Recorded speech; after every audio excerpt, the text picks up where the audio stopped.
Yo, what's poppin', y'all? It is your boy, it is Guard E3.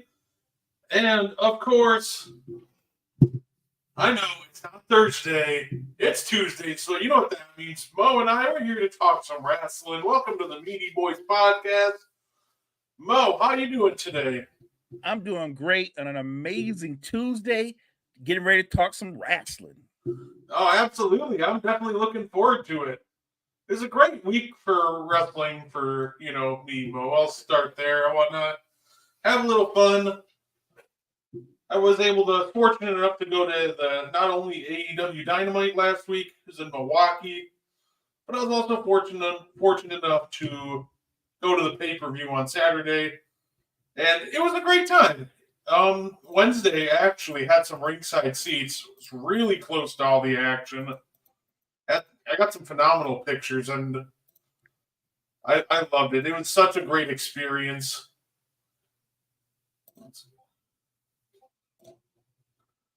Let's see if I can share some of these pictures. So, I didn't even need to zoom in for this one. That's how close I was to the wrestlers. And That's amazing. let me pull up what I want to. This one was probably another one of my favorite ones because she timed her look over perfectly. It really did look like that. She was almost looking at me disgustingly, but I think it made the perfect picture. It does. It does. You captured her right in the moment. I love that. And of course, you pull up my and kind of go through my whole gallery of photos.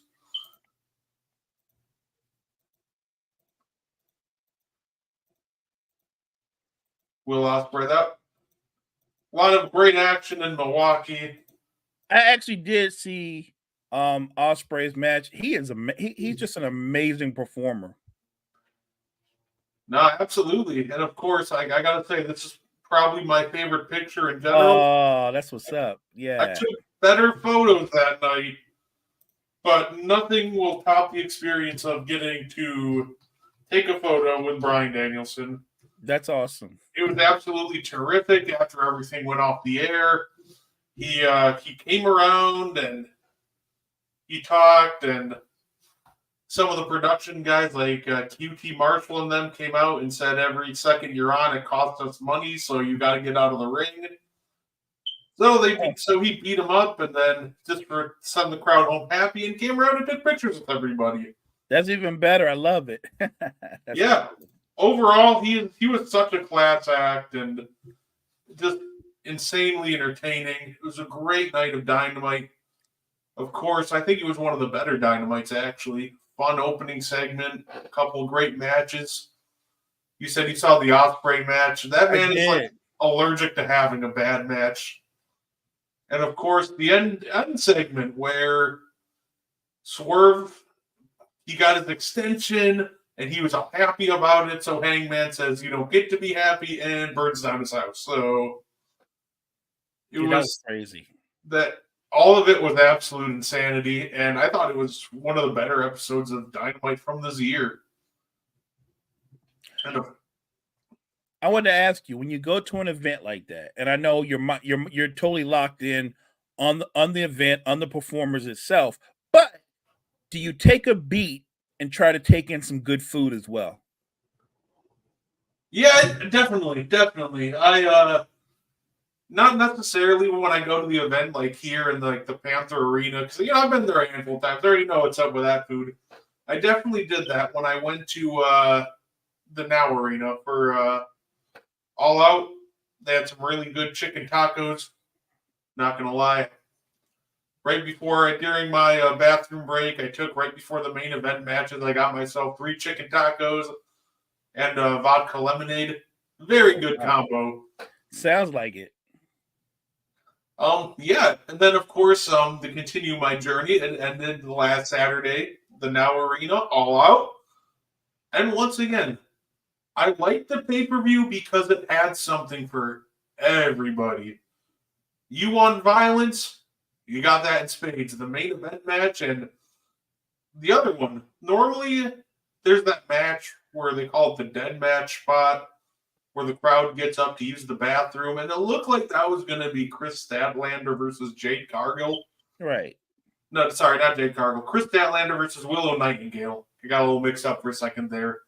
But those two ladies put on an absolute banger that nobody wanted to leave their seats. It was a fun, violent affair. You want technical wrestling? Will Ospreay and Pac put on possibly the match of the year. Just an absolute banger from start to finish. I love that match because there were so many false finishes. I like you said, Will Ospreay is allergic to having a bad match and can make anybody look good, but he didn't have to. He had a performer in the ring with him who was up for it. Yeah, absolutely. Absolutely. I was so excited when that match came up and when they announced it, I was like, oh, I'm going to be there for it. And then it happened, and I'm like, oh my goodness, I'm so glad I was there for it. I may have just witnessed the match of the year. Ironically, it might be match of the year until Ospreay's next match, where they're already teasing the Ricochet feud. So those two might be mixing it up soon, and that might end up outdoing the Ospreay versus Pac match. That'll be interesting to see. I didn't like AEW's initial rollout of Ricochet, but maybe they can give him a better storyline going forward. The one thing I will say, and I'm praying they avoid this in the future, they made the cardinal sin with Ricochet. They gave him a microphone on Saturday. They gave him a backstage segment and let him talk. And good grief, that man cannot talk. Listen, the less is more with him. Right. When it comes on the microphone, like I think it's catchphrase is "Don't you worry, bro," and it was just so convoluted and awkward. You can tell the gap between him and Will Ospreay rather quickly on the mic. So overall, I can't wait to see what he does in AEW. But please avoid booking him in awkward segments against guys where he's just going to get walked down on the microphone. I'm begging you. Get him a manager so the manager can run their mouth for him. No, absolutely. And of course, with storytelling, they have that. And we'll kind of start there with that one. Bryan Danielson versus Jack Perry. We had a run-in by the Elite. The Blackpool Combat Club saved the day. Bryan wins with the knee. But then he's jumped by Luchasaurus. Christian Cage has a briefcase for a championship match at any time. They have their version of the Money in the Bank contract. So he's coming out to cash it in. It really looks like that Bryan might lose the title. But then here comes Jon Moxley, and then soon the rest of the Blackpool Combat Club come out to save him. Temporarily, they raise Bryan's hand, only for Claudio to uppercut him and Moxley to strangle him with a plastic bag. All while Pac restrains Wheeler Yuta, who really wanted to help Bryan, but he was being restrained and couldn't do anything. So that was one of the couple of spots, I guess, that kind of gained some controversy because, a plastic shopping bag is something that... Yeah, that's not cool. For example, like, if there's kids watching, they could see, and, you don't want them replicating. I understand the vision. They were trying to recreate, I think it was Flair and Funk from 1989. They did that exact same spot. My question to you is, I guess part one of this question, because part two is coming later. Did they overdo it, or do you think the plastic shopping bag is a fine weapon to use? I think where wrestling is today, where we're at today, they overdid it. And I get what they were going for. They're trying to push the envelope. I just think they overdid it. There's another way that you can build up a feud or another storyline. I think the plastic bag thing, like I said, that's you know what that is? That's a really bad vision, right? That's not good. That's just not a good look. And whoever thought that was a good idea, rethink it. I just didn't like it. It was too much. Period. Yeah, that's almost the blessing and the curse of AEW, right? where they kind of let the wrestlers do their own thing, and they don't necessarily seem to have a lot of filter with these ideas, and it leads to some amazing television. But sometimes it can lead to some very controversial television, like we saw on Saturday. Well, pay-per-view, not really TV, but of course that leads to the part 2 of that question, because we had a death match between Swerve Strickland, Adam Hangman Page. Before the match started, I said I don't want a lot of grappling. I don't want a lot of technical wrestling. I want brutality. And they delivered. They delivered. They used all the old weapons that you'll see. They busted out the barbed wire. They had a chair. And then they really started to kind of jump off the deep end for some people, because here comes the cinder block, which we've seen in WWE, so I wasn't too hurt by the cinder block. I was like, oh, I've seen this one before, but they definitely did really great in making that seem like insanely brutal. The part that got a lot of people was the ending of the match. So if anybody hadn't seen it, I'm going to spoil it for you. So mute me if you haven't seen it and still want to. Hangman Page could not put Swerve Strickland away. He hit a dead eye on the cinder block, and there's nothing that this man can do to put Swerve away. What does he do? He pulls out a syringe that had who knows what in it, sticks it in his mouth, and injects him with something, and then proceeds to blast him with an unprotected chair shot to the head, which is something that legends of the industry like Ricky Morton was speaking out against, Jonathan Coachman, guys like that, did not like the spot. They thought they went overboard, because we've seen the long-term damage of chair shots to the head. Right. So, like I said earlier, that was part 1. This is part 2 of the question.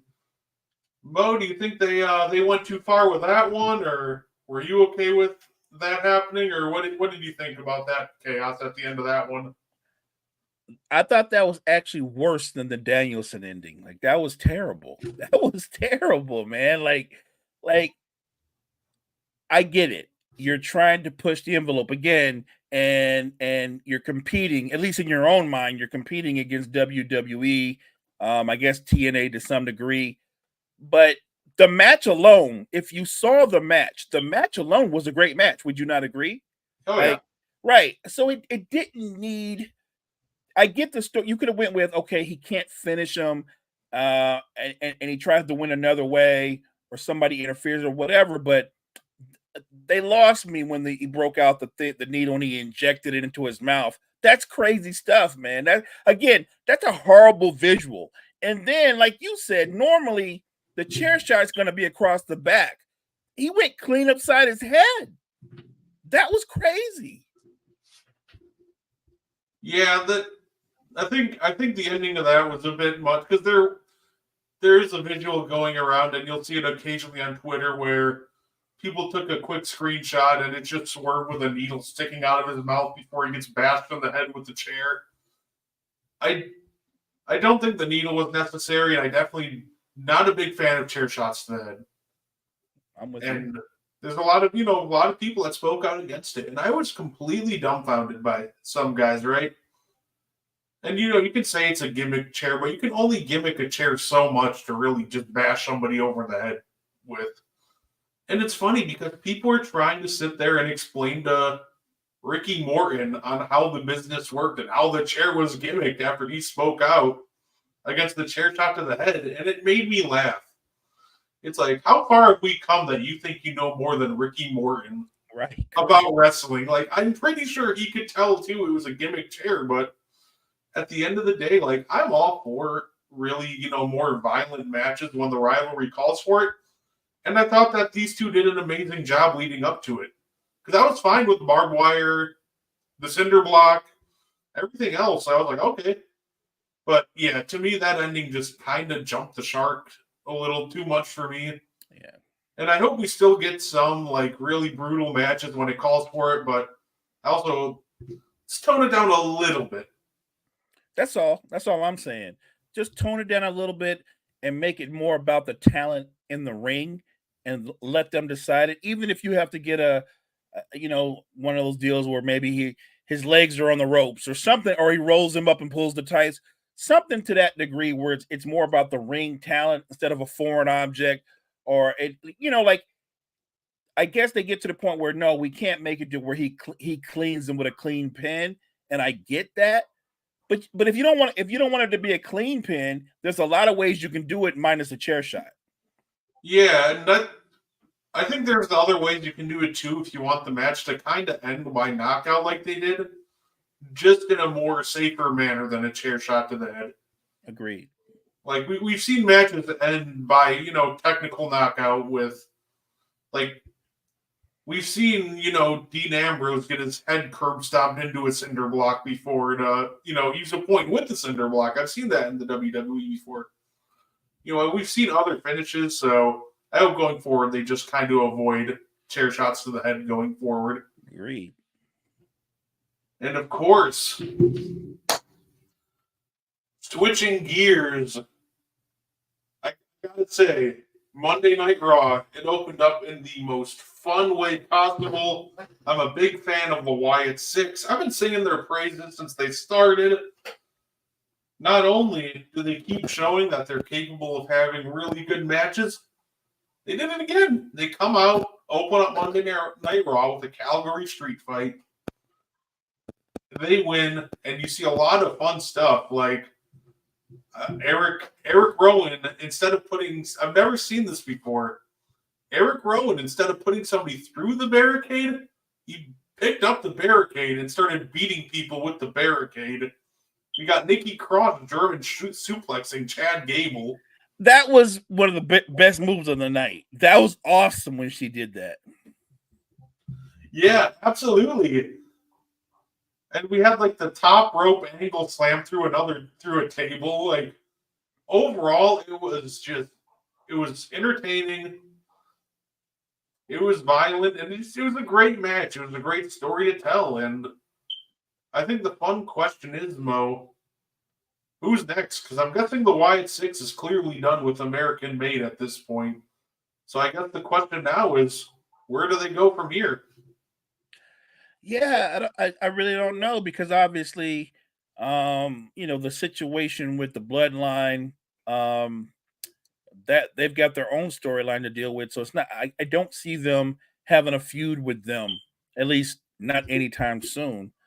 So it'll be interesting to see what kind of storyline or adversary they drum up for them, because I'm with you. I think they're done with Chad Gable and that crew. So I don't know where they go next. Yeah, I think my guess was the Judgment Day, and I'm sticking to that still. But that would be fun. I did hear rumors that their next target could actually end up being Drew McIntyre. There's rumors of a Wyatt Six Drew McIntyre feud brewing. So I don't know how they would brew that one up, but I would be intrigued. I would be super intrigued by that. I would too. I don't know how you would do that, but Drew's say what you want. Drew's a bad man. Like, they would have their hands full trying to mess with him. He's a bad man. No, absolutely. I think one of my other favorite parts about Monday night was Bret Hart returns. That was so cool. He gets interrupted by Gunther. Yeah. And Gunther just becomes the most unintentionally hilarious guy ever.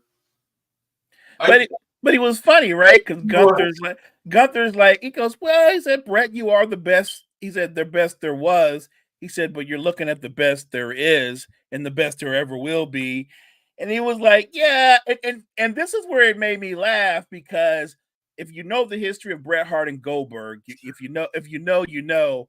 But Gunther goes, he goes, Bret, you're a close second to my favorite all-time wrestler, Goldberg. I was like, yo, this dude. That was hilarious. That was so hilarious, man. I was like, wow. I died at that part. That was so funny. I really thought he was going to say Shawn Michaels. That would have been even worse. Yeah. So when he all of a sudden goes Goldberg, I'm like, oh no. Oh man, Bret Hart's probably losing sleep over that one right now. Oh yeah, no question. For anybody that doesn't know, Shawn Michaels was his biggest rival in the ring, but there's nobody he hates outside of the ring more maybe than Bill Goldberg, because he blames Goldberg for ending his career on a botched kick back in, I think it was 1999, on an episode of, I think it was just like a regular episode of Dynamite, or it might have been a pay-per-view, but there was a botched kick, and Bret Hart ended up having complications and, strokes later in his life, down in his life, and he blamed the kick. Which I'm not going to lie, though. I'm not one to tell Bret Hart how he's feeling, but that always struck me as weird, because it's not like he got kicked in the head and that was it. He had 9 matches or so after he got kicked in the head.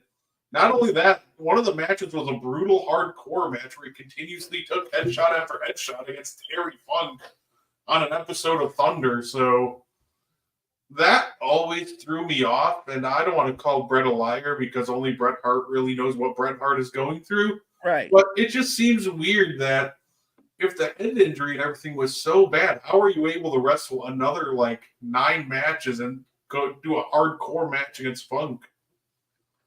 I don't know, but what I would say about those old school wrestlers like a Bret Hart, like a Dusty Rhodes, may he rest in peace, Terry Funk, those kind of legends, they put their bodies through a lot.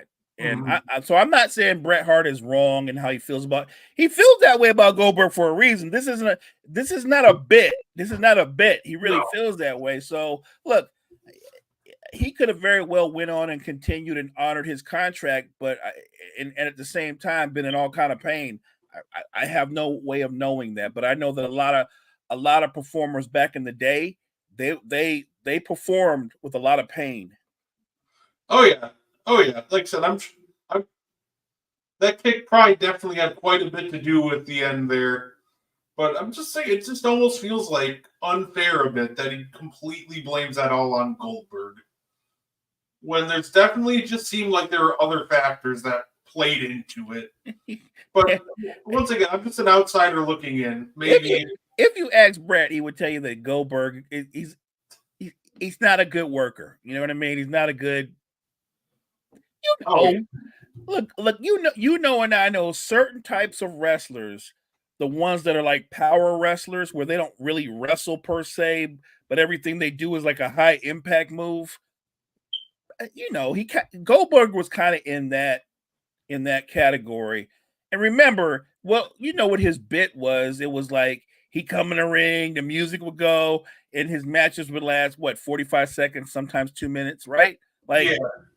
Because I looked at Goldberg like this, Bret. I thought he was, the way they did him, the way that he entered the ring and performed.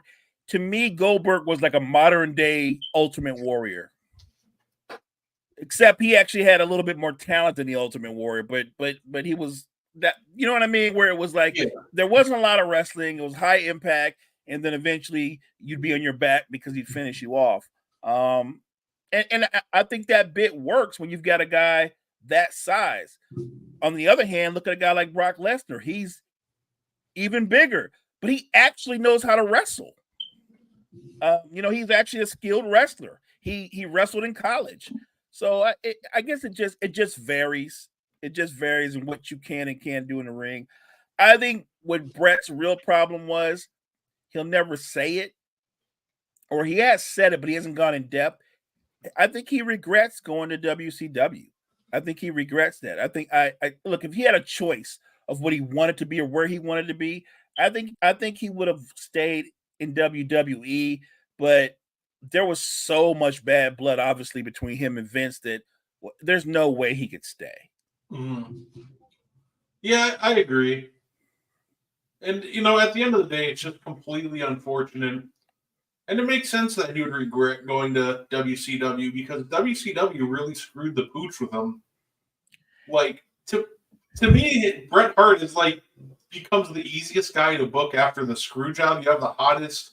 Right. You have the hottest name right now coming into your company after getting screwed by the other company. The stories write themselves. But instead you bring him in as a special guest referee, and then he's involved in that awful Starrcade finish between Sting and Hulk Hogan. Yes, yes, and then they blend him. They kind of semi blend him into the NWO, right? You know what I mean? Like they just did so many things wrong. Like to me, I thought when they brought him there that Brett was going to be, somebody that would take on the NWO, right? You know what I mean? Like Yeah. I could see Brett and Sting taking they just went the wrong way with it. Yeah, I'll think because he just got screwed over by Vince and the establishment, so you would think that he would come in and at that point you could try to say the NWO was anti-establishment, but they had Eric Bischoff, they had pretty much their own referees. Yeah, I mean the funny thing is, so their gimmick in the beginning when they were really really hot, when it really really blew up, was they were anti-establishment, but the reality was they actually were the establishment because they had all the power with Bischoff and Hogan. No, yeah, absolutely.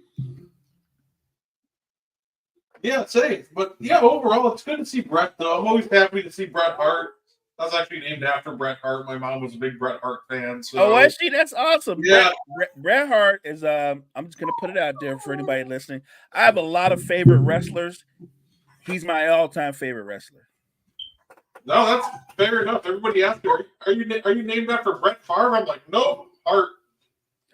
See, that would have made sense too because you're a Packers fan. Yeah. Yeah, and I think another big takeaway from Raw, we are getting CM Punk versus Drew McIntyre the third inside Hell in a Cell. Yeah. I think that's absolutely the right move, and honestly, I think they have to go all the way with this, and I think the right move is Drew McIntyre wins this feud. I think Drew beats him at Hell in a Cell because at this point in their careers, a win for Drew McIntyre here does a whole lot more than it does for CM Punk. I agree. If you look at CM Punk's career, not to mention obviously he's the older guy for sure, that CM Punk has built this following, this kind of cult-like fan base that he doesn't need a belt to be a main eventer. You know what I'm saying? Like he brings that kind of heat. A guy like Drew, who still I would say that wrestling wise is right at his prime. I think Drew, it matters to Drew. It makes a difference. Like we were talking about last week, Gunther beating Randy Orton, even though we knew he was going to win, because it was Orton and Orton is still wrestling at a high level. I think that pushed and raised Gunther up even more. Yeah, no, absolutely. Overall, definitely just a fun night on Raw. The last real big talking point, Jey Uso gets the, I don't know if it's a reward or a punishment, but he has to wrestle Braun Breaker. I don't know if he should be happy about that, but he won the Fatal 4-Way. He gets to take on Braun for the Intercontinental title, and Braun just might kill him because he's on an absolute rampage. Also, we had the return of Bronson Reed, who gave that caught me off guard because they did the camera angles perfectly. I didn't see Bronson Reed. Next thing I know, he's leaping on top of Braun Strowman through the announce table. So that Fatal 4-Way was just a lot of fun to watch. And I like Jey Uso. No question, he's actually a pretty good singles wrestler. But this is what I'll say: Jey Uso takes a lot of high risk. I mean, it's just his wrestling style. I don't think you can take high risk against a guy like Breaker. I feel like Breaker's style with what Jey does, it's the perfect storm for Jey Uso to get lit up. I might be wrong, but I think it'll be an entertaining match. I don't think Jey Uso walks out of the ring. Yeah. No, absolutely. And I could very well, because I know they're, I definitely could see that. I definitely don't think there's much of a chance that he beats Braun Breaker, because I do feel like that soon we are going to end up getting that Bloodline reunion. I think that's the move for Survivor Series.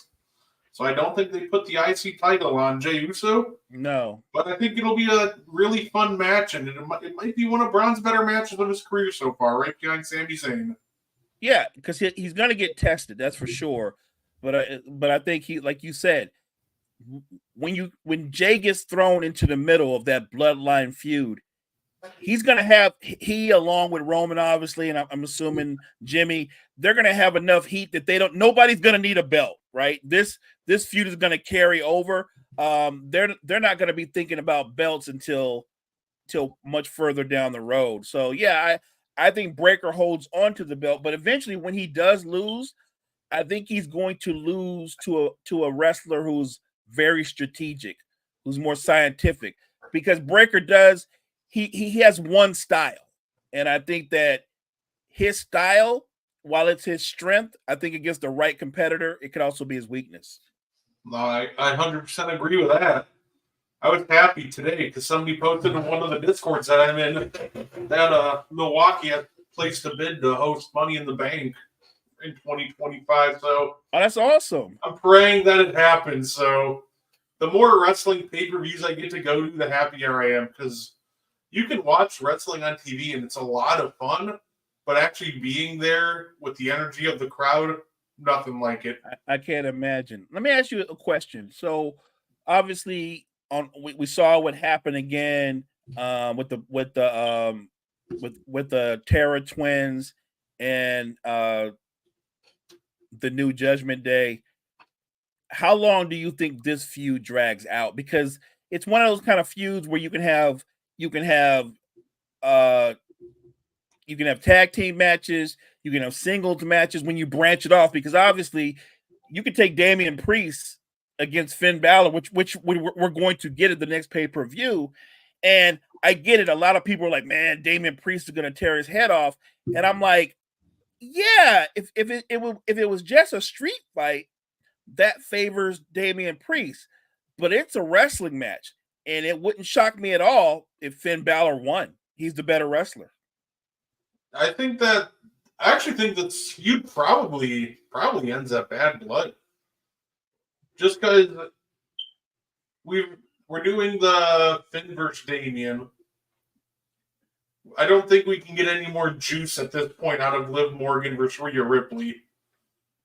So I think it really comes down to, I think it probably ends at Bad Blood, because I don't think there's any interest in seeing Damian Priest wrestle any other members of the Judgment Day. Not really. It's all about him and Balor. I will say this. So with Rhea and Liv, I think you can stretch that out as long as Liv keeps the belt, because Rhea's another one of those stars that she's so big right now that she doesn't need the belt. Like, Liv needs the belt. Rhea doesn't need the belt. And obviously, eventually, it's going to come to an end, or they'll throw a monkey wrench in it, and just when we think, well, Rhea's going to win the belt back, actually somebody else steps in and wins the belt. At some point, I have to believe that Charlotte Flair is going to come back.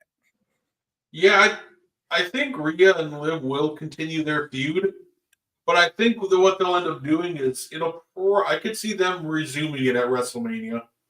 I think Liv beats her here, and then maybe, Royal Rumble time, Rhea wins the Rumble, or just an Elimination Chamber match and gets another shot at Liv. I like that. I like that, her winning the Royal Rumble. I like that a lot. Yeah. I'm here for that. Put Rhea Ripley, and she wins the Royal Rumble. Obviously, I can see Liv trying to interfere or whatever, and it's not going to work. The thing, what's most interesting about the Judgment Day 2 is when you look at the faction, obviously minus Priest and Rhea, it's an interesting faction, but it's not the strongest looking faction in the world. But Dominic, he's so hated. He has so much heat on him that, like, he can't even speak on the mic. He's got so much heat, but it's the kind of heat that he's the guy that you love to hate. He's the kind of guy that you're like, man, I wish Rhea could get him in the steel cage, right? And yet at the same time, I feel like he's going to be one of those guys as he gets older, more seasoned. The guy's going to be wearing multiple belts. Oh, yeah, absolutely. Yeah, I agree. I like the Judgment Day. I think they have a really good like big three with Finn Balor, Dominic, and Liv, and Yeah. then the other two are just kind of there. Aren't isn't Carlito and JD just minions? Yeah, you know, I, I, you know, and the funny thing is JD actually has some talent, but he's a minion, right? yeah. JD has like talent, and Carlito is just like unintentionally funny. Like Correct. I don't think it was last week, but it was the week before when he threw himself over the top rope when Damien was throwing everybody out of the ring. All of a sudden, you just see Carlito flying over the top rope. I'm just like, nobody threw you. What are you doing over here? Right. Yeah, he brings that comedic timing to the group that that's sorely needed. It's almost like Sami Zayn with the Bloodline, kind of. I think you have to have that to alleviate some of the tension sometimes. Even speaking of Sami Zayn, so obviously Gunther keeps telling him no, right? Gunther thinks Sami Zayn's beneath him. But you just know at some point Sami Zayn's going to do something to annoy Gunther and go, yeah, let's go. And look, I like Sami Zayn. Yes, it's true. He's the one that broke Gunther's streak. I'm telling you right now, Sami Zayn's not going to beat Gunther ever again. Ever again. Not when he's holding any kind of belt, he won't. Gunther's getting ready to elevate to be one of the four. Like every wrestling era, you got four horsemen. Gunther's getting ready to elevate to being one of the four horsemen. No, absolutely. I like the match. They're going to have a really good match, but I don't think there's much of a chance that Sammy wins at all. Slim and none. And if he wins the match, I think that there's probably something's gone horribly wrong, or there's an injury to Gunther because there's just no way they planned for him to drop the title this quickly after winning it. Especially look what he did to Orton. Like there was no controversy. He literally he beat Orton. He put him to sleep, clean, just beat him. Not to knock Sami Zayn, but he's not Randy Orton. Yeah, that's one of my favorite things about Gunther is he has his minions and everything, but the ring is sacred and he never lets them interfere. I think that just makes him unique from everybody else because everybody else would be like, okay, gonna have my minions do a run in. Gunther's like, nope, you can beat them down before the match, after the match, but during the match, don't touch them. They're mine. Right. He's got a code. Yeah, and I love it. I think we need more people like that. It just kind of make them more unique and it just sets them apart. Look, somewhere down the line, and I think this is way down the line, we're gonna get Gunther versus Roman Reigns. We are. And I think when we get that match, they're both gonna have belts around their waist. No, that's fair. And that's gonna be like one of the most physical matches like ever. Speaking of Roman Reigns, they took him off the advertisement, but I still feel like he's probably back on Friday. You think we so? got the Fox debut, and it's the perfect setup, a big title match, a big cage match between Cody Rhodes and Oh, that's right. That's right. Yeah, yep. You know I what? feel like that's just asking for a Roman Reigns interference, so Brett, you 100% just sold me. I totally forgot that they're going to wrestle for the belt this Friday. You know, and I know that's going to be a match that's going to have multiple interferences. Yeah, I'll tell you that I think the cage can only keep them out for so long, and I think eventually the numbers will start to overwhelm Cody, and that's when we get the return of Roman. And you know what? Maybe that's where we get Jimmy too. I was getting ready to say, is that the night that we get Jimmy back as well? Yeah. Honestly, I could see Roman, Jimmy, and Paul Heyman all just coming back on the same night. And I like that. Honestly, I'm super excited for that. That's going to be a lot of fun. The Bloodline story, it's been awesome. Like, I know a lot of people say they're tired of it, but I think I'm not. And keeping it fresh. Yeah. And I think for those people, I think we're almost to the end. Listen, the end game, I think it's very obvious. It involves Roman, Rock and Roman. Yeah. I think that there's a very real reality that WrestleMania 41 we could get that, or WrestleMania. I think for sure if we don't get it at 41, WrestleMania 42 Tribal Combat Rock versus Right. Roman. Right. You can already see how this is going to go as the bloodline feud escalates. Rock is going to make an appearance. They're going to think, okay, Rock and Roman together, and Rock's going to screw Roman. He's going to screw Roman. My guess is he's going to end up being with Solo and the rest of that gang, Jacob, Fatu, and them. Which will again, it makes, because I think the wild card in all this feud is Jacob Fatu. Because you saw a little bit of friction between him and Solo, because Cody was like, you waited a long time, you've got all the talent in the world, I think you're ready for a title shot, and Solo's nodding his head and he goes, I wasn't talking to you, I was talking to you. And then he points to Jacob Fatu, and I was like, wow. And he's like, you want to step up? And Jacob Fatu was like kind of like nodding his head like, yo, yeah. And Solo looked at him like, and I'm like, it's gonna be but so long that he can hold that guy back. Jacob Fatu is a force by himself. Yeah, no, absolutely. I think feels like those are the real two matches that we're kind of waiting for out of this whole bloodline feud. How do we build up the Roman Reigns versus Jacob Fatu? And of course, Rock versus Roman. And when we do get Jacob versus Roman, honestly, I'd have Jacob win. It wouldn't shock me because I think that Jacob versus Roman, there's going to be more than one match. Mm-hmm. I'm going to say at least 2, maybe even 3, but there's going to be more than one match. So it would not shock me at all. I think it would shock a lot of wrestling fans because they'd be like, no way he's taking out the trial. But if you watch Jacob Fatu in the ring and how he moves, like what does he go, Brett? Like 270, 280? Yeah. But he moves like a much smaller man.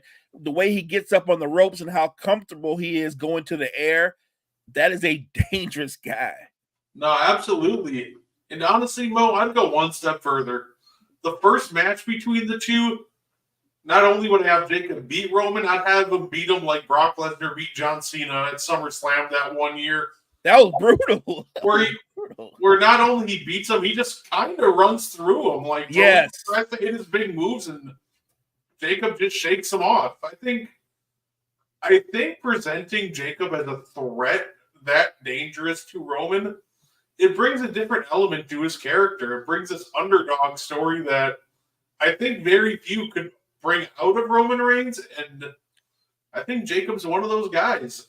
There's only few wrestlers that can make you feel like Roman Reigns is the underdog. Brock Lesnar was one, and I think you can recreate that with Jacob Fatu. But if we're going to do that, not only let him win, have him dominate the first match and win decisively.